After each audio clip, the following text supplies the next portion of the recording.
ቀርነ ግን ሁሌም አንድ ነገር እጸልያለሁ።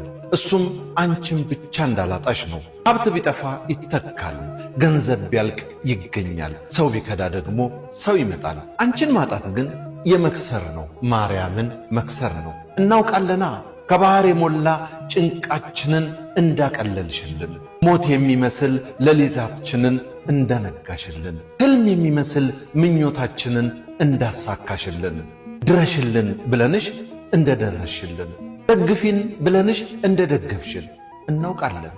አንቺ እኮ ምክንያታችን ነሽ።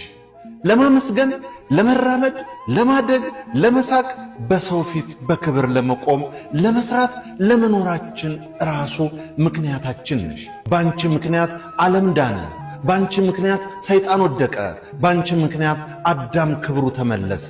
ባንቺ ምክንያት የተዘጋው ገነት እንደገና ተከፈተ።